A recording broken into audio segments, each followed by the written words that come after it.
Presented by Mahir Cinema.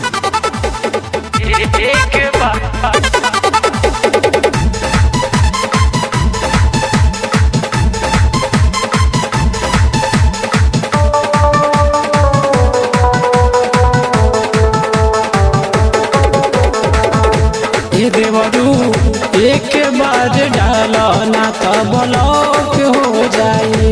ए देवरू एक बार डालो ना तो ब्लॉक हो जाए। चार पाँच में डालवा तो ही लॉक हो जाए। चार पाँच में डालवा तो ही लॉक हो जाए।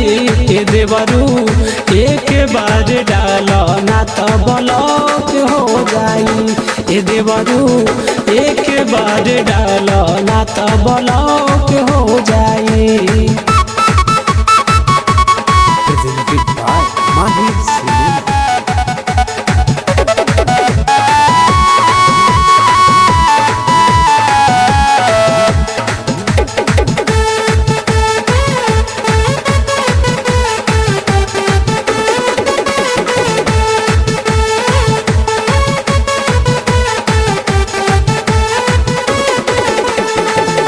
पूछ के घुसावा भीतर तब कर कैच हो।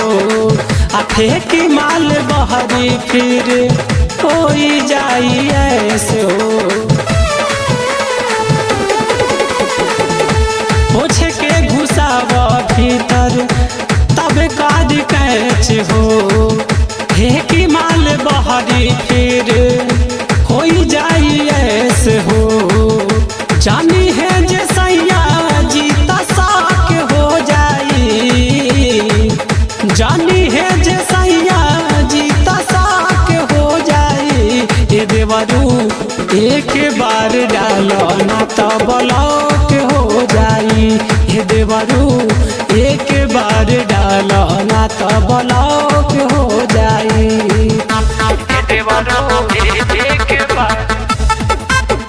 Presented by Mahir Cinema.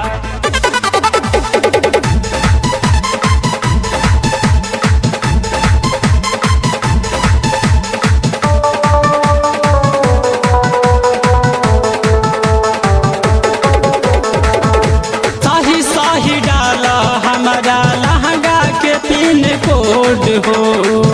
मानो जा मतलबी तोहार नियत में बखोट हो।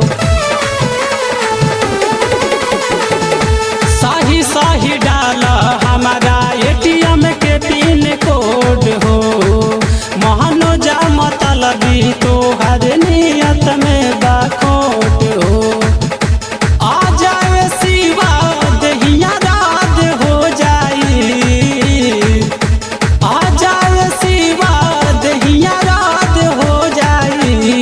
ए देवरू एक बार डालो ना तो ब्लॉक हो जाई।